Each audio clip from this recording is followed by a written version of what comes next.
Hello everyone, I welcome you all to my channel. I hope आप सब खैरियत से हैं, अपना ध्यान रख रहे हैं एंड सिंसियरली मेहनत कर रहे हैं अपने एग्जामिनेशंस के लिए। तो जैसा कि आपको स्क्रीन पे दिख रहा है, आज के सेशन में हम लोग 5 अगस्त 2025 का द हिंदू न्यूज़पेपर और इसके इंपॉर्टेंट करंट अफेयर्स को डिस्कस करेंगे for UPSC civil services 2026 prelims as well as mains. And इसके अलावा जितने भी दूसरे अपकमिंग कॉम्पिटिटिव एग्जामिनेशंस हैं जिसमें करंट अफेयर्स पूछा जाता है, चाहे एसएससी हो, चाहे रेलवे के पेपर हों या कोई और दूसरे एग्जाम्स हों, उनके लिए भी हम 5 अगस्त 2025 के इंपॉर्टेंट करंट अफेयर्स को डिस्कस करेंगे। साथ ही साथ ये भी देखेंगे कि यहाँ से अगर क्वेश्चंस पूछे गए तो एमसीक्यूज मल्टीपल चॉइस क्वेश्चंस किस तरह से बनाए जा सकते हैं, किस तरीके के वैरायटी ऑफ क्वेश्चंस यहाँ से पूछे जा सकते हैं, एग्जामिनर्स आपको किस तरह से ट्रैप करने की कोशिश कर सकता है, इन सारी बातों को भी हम लोग डिस्कस करेंगे।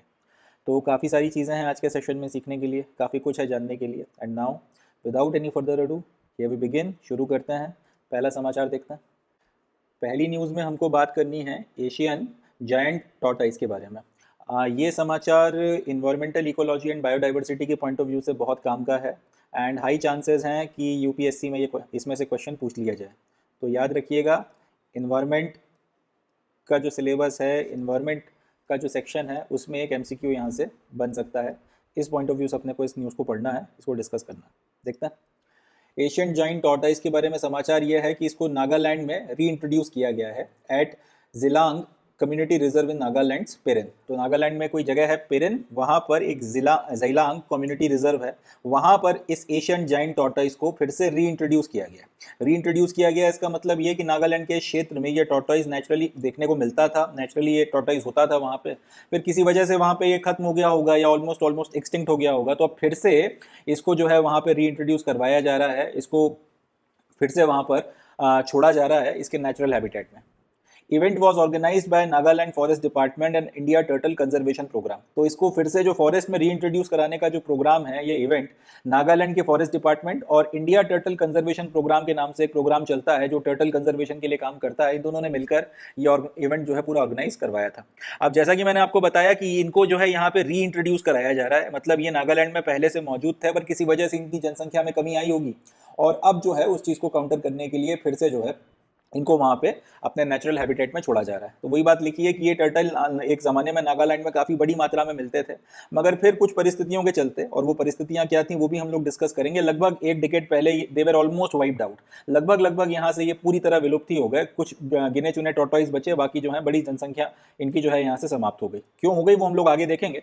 और उसके चलते एक इकोलॉजिकल इम्बैलेंस जो है इस पूरे के पूरे इकोसिस्टम में, ये जो पूरा क्षेत्र है इस क्षेत्र के इकोसिस्टम में देखने को मिलने लगा। तो उस चीज़ को अब रोकने के लिए, उसको रिवर्स करने के लिए फिर से जो है ये एशियन जायंट टॉर्टॉइस को इंट्रोड्यूस कराया जा रहा है। तो ये अपना समाचार हो गया, ये करंट अफेयर की अपनी न्यूज़ हो गई।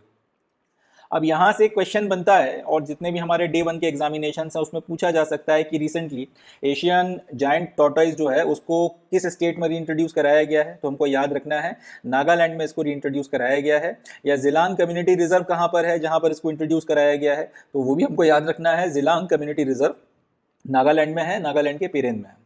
एंड ये तो एक दो क्वेश्चंस बन गए यहाँ से जो आपके डे 1 के एग्जामिनेशन में पूछे जाते हैं, जा सकते हैं। यूपीएससी के पॉइंट ऑफ व्यू से क्या क्या चीज़ें आ सकती हैं वो हम लोग देखते हैं।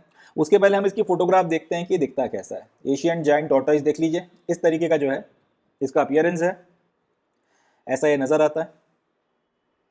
देख लें इसको आराम से, इसका साइज़ भी देख लीजिए। इनफैक्ट इसको जो जायंट टॉर्टॉइस बोला जाता है उसकी वजह ही यही है कि इसका साइज़ जो है काफ़ी कंपैरेटिवली जो दूसरे आपके टॉर्टॉइस मिलते हैं इंडियन सब कॉन्टिनेंट में उनकी या एशिया में, उनकी अपेक्षा काफ़ी ज़्यादा इसका बड़ा साइज़ है, इसलिए इसको जायंट टॉर्टॉइस बोला जाता है। चले अब इसके बारे में वो कैरेक्टरिस्टिक्स डिस्कस करते हैं जहाँ से यूपीएससी क्वेश्चन पूछ सकती है। तो सबसे पहला पॉइंट तो ये कि ये जो एशिया में जितने भी आपके टॉर्टॉइस मिलते हैं उनमें ये लार्जेस्ट है। अगर आप बाय साइज़ बात करोगे तो एशियन जायंट टॉर्टॉइस एशिया में जितने भी आपके ये टॉर्टॉइस मिलते हैं उन सब में साइज़ के पॉइंट ऑफ व्यू से लार्जेस्ट है। ठीक है, ये अपने को याद रखना है। दूसरा, दुनिया में जितने भी आपके टॉर्टॉइस की लीनिएजेस हैं उनमें से सबसे ओल्डेस्ट लीनिएज जो है इसको माना जाता है। कछुए की जितनी भी प्रजातियां दुनिया भर में मिलती हैं, जितने भी आपकी लीनिएजेस चली आ रही हैं, जब हम लोग तराशना शुरू करते हैं कि भाई कितने हज़ार साल पहले या कितने लाख पहले ये प्रजाति अपने जिस पर्टिकुलर अस्तित्व में है उस अस्तित्व में आई थी और वहाँ से कितना वक्त जो है निकल चुका है, अगर हम इस तरीके से लीनिएजेस वगैरह देखना शुरू करें तो दुनिया में कछुए की जितनी भी प्रजातियाँ पाई जाती हैं, टॉर्टॉइस की जितनी भी प्रजातियाँ पाई जाती हैं, उसमें सबसे पुरानी, सबसे एंशियंट लीनिएजेस में से एक ये है। मिलता कहाँ कहाँ पर है, तो ट्रॉपिकल और सब ट्रॉपिकल जो हिल फॉरेस्ट होते हैं उन क्षेत्रों में ये एशियन जाइंट टॉर्टॉइस जो है पाया जाता है।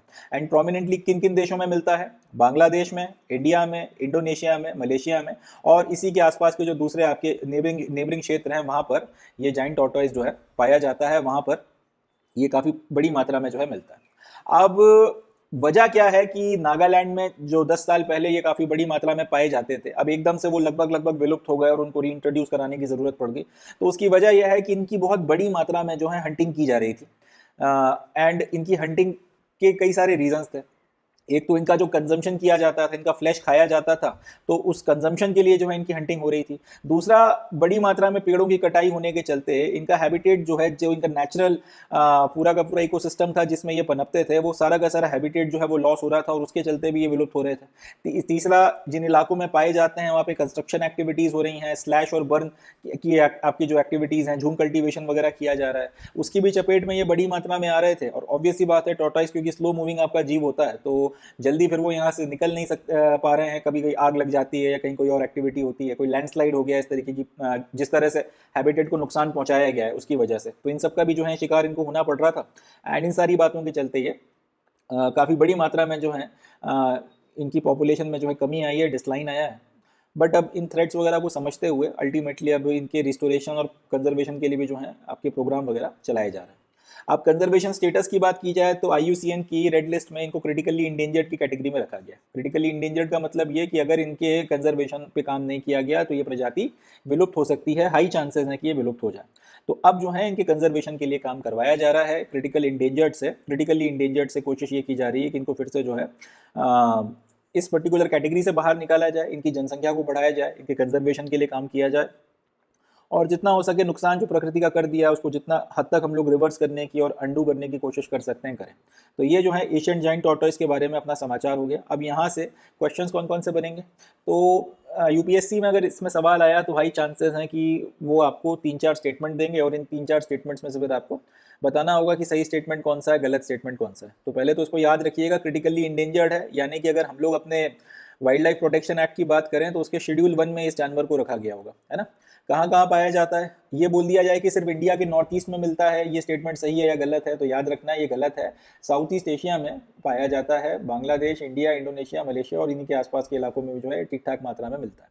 किस तरीके के हैबिटेट में होता है, तो सिर्फ ट्रॉपिकल फॉरेस्ट में होता है या सिर्फ सब ट्रॉपिकल फॉरेस्ट में होता है, तो हमको ध्यान रखना है ट्रॉपिकल और सब ट्रॉपिकल दोनों तरीके के हिल फॉरेस्ट में ये पाया जाता है। सिर्फ ट्रॉपिकल फॉरेस्ट लिखा हो या सब ट्रॉपिकल लिखा हो तो वो भी सही नहीं होगा, ट्रॉपिकल या सब ट्रॉपिकल हिल फॉरेस्ट, यानी कि ट्रॉपिक के क्षेत्रों में अगर कोई पहाड़ी इलाके हैं और वहाँ पे जंगल है वहाँ पर इसके होने की संभावना है, और सब ट्रॉपिकल इलाकों में जो पहाड़ी क्षेत्र हैं जहाँ पे ठंडक भी रहती है और जहाँ पे गर्मी उतनी ज़्यादा स्ट्रॉन्ग नहीं होती, जहाँ पे पानी की उतनी कमी नहीं है, ह्यूमिडिटी ठीक ठाक है, ऐसे इलाकों में, ऐसे सब ट्रॉपिकल हिल फॉरेस्ट में भी काफ़ी बड़ी मात्रा में पाया जाता है। लास्ट बट नॉट लीस्ट कि ये पूछा जा सकता है कि ये जो है largest tortoise in the world है तो बाय साइज, तो हमको याद रखना है नहीं, ये लार्जेस्ट टॉर्टॉइस इन एशिया है, एशिया में लार्जेस्ट है, दुनिया में जो है इससे भी और बड़े बड़े टॉर्टॉइस होते हैं बाय साइज, मगर हाँ ये एशिया में सबसे बड़ा है बाय साइज। तो इसमें से कुछ ये जो सारे फैक्ट्स हैं इसमें से कुछ क्वेश्चंस कुछ स्टेटमेंट्स बनाए जा सकते हैं और एक UPSC आपसे क्वेश्चन पूछ सकती है।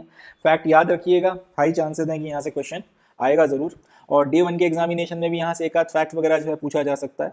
और एक ये क्वेश्चन भी बन सकता है कि रिसेंटली टॉर्टॉइस कौन से ये या फिर एशियन जाइंट टॉर्टॉइस जो है किस राज्य ने अपने जंगलों में या अपने कम्युनिटी रिजर्व में फिर से रीइंट्रोड्यूस कराया है, तो जवाब अपने को याद रखना है, नागालैंड राज्य ने इस काम को करवाया। चलें, that's it from this news, इससे ज़्यादा यहाँ से एग्जाम पॉइंट ऑफ व्यू से अपने काम का और कुछ नहीं है। अब आगे बढ़ते हैं, नेक्स्ट न्यूज़ देखते हैं। चलिए नेक्स्ट न्यूज़ डिस्कस करते हैं। इस समाचार में हमको प्राइम मिनिस्टर का जो एनुअल इवेंट होता है जिसका नाम है परीक्षा पे चर्चा, तो उसका जो 2025 का भी संस्करण खत्म हुआ था, इस पे बात करनी है। समाचार ये है कि जो परीक्षा पे चर्चा 2025 का जो प्रोग्राम था, इसने गिनीज वर्ल्ड रिकॉर्ड में जगह बनाई है। इसने रिकॉर्ड बनाया है for the most people registered on a citizen engagement platform in 1 month, यानी कि अगर एक ऐसा प्लेटफॉर्म है जिसपे किसी भी देश के नागरिक जो हैं, किसी देश के में एक प्लेटफॉर्म बना डिजिटली और उसके ऊपर उस देश के नागरिक जाकर जो है अपने आप को रजिस्टर कर सकते हैं और उसके बाद में किसी चीज़ इवेंट में पार्टिसिपेट कर सकते हैं, किसी पोल में पार्टिसिपेट कर सकते हैं, इस तरीके से। तो इस तरीके के सिटीजन्स जिस पर जाकर अपना जो है उपस्थिति दर्ज करा सकते हैं, रजिस्टर करा सकते हैं, इस तरीके के प्लेटफॉर्म पर हाईएस्ट नंबर ऑफ रजिस्ट्रेशन जो एक मंथ में हुए हैं, हाईएस्ट नंबर ऑफ रजिस्ट्रेशन जो एक मंथ में हुए हैं, वो इस पर्टिकुलर प्रोग्राम के लिए हुए हैं, और इसके चलते इसने गिनीज वर्ल्ड रिकॉर्ड जो है बना लिया है कि किसी भी सिटीज़न इंगेजमेंट प्लेटफॉर्म पे, कोई ऐसा प्लेटफॉर्म जिस पर नागरिकों को इंगेज किया जाता है, उनसे राय ली जाती है, उनसे उनकी ओपिनियन ली जाती है, उनको इन्फॉर्मेशन दी जाती है, इस तरीके के प्लेटफॉर्म पर जो किसी भी प्रोग्राम के लिए अगर इंगेजमेंट या रजिस्ट्रेशन कराने की बात हो, तो सबसे ज़्यादा रजिस्ट्रेशन परीक्षा पे चर्चा 2025 के लिए हुए थे। कितने रजिस्ट्रेशन हुए थे? लगभग महीने भर में 3,53 लाख के करीब जो है रजिस्ट्रेशन या उससे ज़्यादा रजिस्ट्रेशन यहाँ पे हुए थे। और जब टेलीविज़न के ऊपर परीक्षा पे चर्चा का प्रोग्राम ब्रॉडकास्ट हुआ था, तो उसको लगभग 21 करोड़ से ज़्यादा लोगों ने जो है देखा था। तो व्यूअरशिप भी जो है इसकी बहुत ज़्यादा निकल कर आई थी। थोड़ा सा मैं आपको बैकग्राउंड देता हूँ तो समझ में आएगा। परीक्षा पे चर्चा का जो पूरा प्रोग्राम होता है, इसमें अगर आप लाइव उस ऑडिटोरियम में बैठना चाहते हैं जिसमें प्राइम मिनिस्टर साहब मौजूद होते हैं, वो सारी बातें करते हैं, तो उसके लिए आपको पहले से रजिस्ट्रेशन कराना पड़ता है, और रजिस्ट्रेशन कराने के बाद में फिर आप की किस्मत होगी तो फिर आपको मौका मिलेगा जाने का। तो इस तरीके के रजिस्ट्रेशन होते हैं। प्लस लाइव जो है फिर आप इस प्रोग्राम को देख सकते हैं, सुन सकते हैं, एंड ये सारी चीज़ें हैं। तो ये जो पूरा का पूरा इवेंट है, साल में एक बार प्राइम मिनिस्टर के द्वारा ऑर्गेनाइज कराया जाता है। वो परीक्षा पे के एग्ज़ाम्स के पहले, बोर्ड एग्ज़ाम्स के पहले स्पेसिफिकली इस तरीके का प्रोग्राम करा के बच्चों का मोटिवेशन बढ़ाने की कोशिश करते हैं, उनको पॉजिटिविटी फील कराने की कोशिश करते हैं, और ये एग्ज़ाम प्रेशर थोड़ा सा कम करने की कोशिश उनकी रहती है। एक सकारात्मक माहौल रहे, लोगों को एक पॉजिटिव मैसेज जाए, बच्चों के ऊपर एक बिना मतलब का दबाव ना डाला जाए, ये सारी चीज़ें करने के लिए मोटिवेट किया जाता है।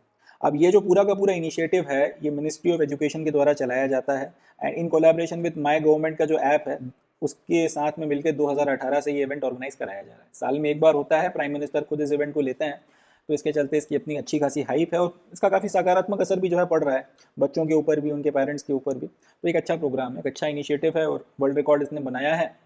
तो हाई चांसेस हैं कि पूछा जा सकता है रिसेंटली भारत सरकार की किस प्रोग्राम ने जो है वर्ल्ड रिकॉर्ड बनाया है। तुमको याद रखना है, परीक्षा पे चर्चा 2025 ने वर्ल्ड रिकॉर्ड, गिनीज का वर्ल्ड रिकॉर्ड बनाया है। किस चीज़ में? Highest number of registration on a citizen engagement platform in 1 month की कैटेगरी में। चले आगे बढ़ते हैं, नेक्स्ट न्यूज़ देखते हैं। चलें अगला समाचार देखते हैं। Prime minister to inaugurate new Kartavya Bhavan on 6 अगस्त। तो प्राइम मिनिस्टर साहब 6 अगस्त के दिन जो नई कर्तव्य भवन की बिल्डिंग है उसका इनॉग्रेशन करने वाले हैं। ये अपना समाचार हो गया। अभी जो कर्तव्य भवन है, it is part of broader transformation of central Vista. थोड़ा सा बैकग्राउंड देता हूँ तो आपको ज़्यादा अच्छे से समझ में आएगा। केंद्र सरकार ने सेंट्रल विस्टा के नाम से एक प्रोजेक्ट शुरू किया था, जिसके तहत में आपका न्यू दिल्ली में और ख़ासतौर पे नॉर्थ ब्लॉक वगैरह के इलाके में, जहाँ से केंद्र सरकार की ज़्यादातर मिनिस्ट्रीज़ अपना काम चलाती हैं और ज़्यादातर डिपार्टमेंट्स काम करते हैं, इनका पूरा का पूरा एक कह सकते हैं ओवरहॉल किया जा रहा है, पूरी तरीके से इनका रीट्रांसफॉर्मेशन किया जा रहा है। इसी पूरी प्रोसेस में पार्लियामेंट की नई बिल्डिंग बनाई गई है, पार्लियामेंट की नई बिल्डिंग बनाई गई है, एंड इसी प्रोजेक्ट में कर्तव्य भवन जो है उसको बनाया गया। कर्तव्य भवन बेसिकली सेंट्रल सेक्रेटेरिएट जो आपका बनने वाला है उसका पार्ट है। थोड़ा सा बैकग्राउंड देता हूँ तो ज़्यादा अच्छे से आपको समझ में आएगा। एक तो केंद्र सरकार के जितने भी आपके डिपार्टमेंट्स हैं और जितनी भी मिनिस्ट्रीज़ हैं, जितने भी आपके डिपार्टमेंट्स हैं और मिनिस्ट्रीज़ हैं, ये दिल्ली में अलग अलग जगहों पे फैले हुए हैं। 50 से ज़्यादा डिपार्टमेंट अलग अलग जगहों पे काम कर रहे हैं। कई सारे जो हैं वो किराए की बिल्डिंग में चल रहे हैं, उनके महीने के महीने आपको किराया देना पड़ता है या एनुअल किराया देना पड़ता है। इसका जो टोटल बजट बन रहा है वो 1500 करोड़ रुपए से ज़्यादा का बन रहा है। इसी के साथ यह है कि अगर एक डिपार्टमेंट में कोई एक काम आपको करवाना है, आपने उसको करवाने के लिए नॉर्थ दिल्ली जाना पड़ा, उसके बाद उसी पर्टिकुलर काम की जो दूसरी स्टेप है उसके लिए आपको साउथ दिल्ली के डिपार्टमेंट में जाना, या साउथ दिल्ली के किसी ऑफिस में जाना पड़ रहा है, फिर कहीं जाना पड़ रहा है, फिर कहीं जाना पड़ रहा है। इस तरीके से अलग अलग जगहों पे आपके डिपार्टमेंट्स होने के चलते कोई काम होने के लिए जो शायद 2 घंटे में हो सकता था, वो 2 हफ्तों में जो है नहीं हो पा रहा है। एक काम जो 2 घंटों में किया जा सकता था वो 2 हफ्तों तक नहीं निपट पा रहा है। तो इस बात को समझते हुए केंद्र सरकार ने एक सेंट्रल सेक्रेटेरिएट जो की बिल्डिंग को बनाने का फैसला लिया, जिसमें किया ये जाएगा कि की सारे जो डिपार्टमेंट्स हैं वो एक ही जगह पर आएंगे और एक ही जगह पे ऑपरेट करेंगे। इससे एक तो पूरा का पूरा एडमिनिस्ट्रेटिव प्रोसेस जो है वो स्ट्रीमलाइन होगा, एंड गवर्नेंस जो है उसमें एफिशिएंसी बढ़ेगी। जो बाबू हरकतें करते हैं कि फाइलों पे बैठ जाते हैं, एकदम पूरी ताकत लगा के बैठ जाते हैं और फाइल आगे नहीं बढ़ने देते, अब चाहे उसके पीछे के मोटिव जो भी हो, उसके चलते जो एक आपका पूरा का पूरा प्रशासनिक तंत्र जो है एक एडमिनिस्ट्रेटिव मेल फंक्शनिंग का शिकार होता है, चीज़ें डिले होती हैं, इन सारी चीज़ों को टाला जा सकता है।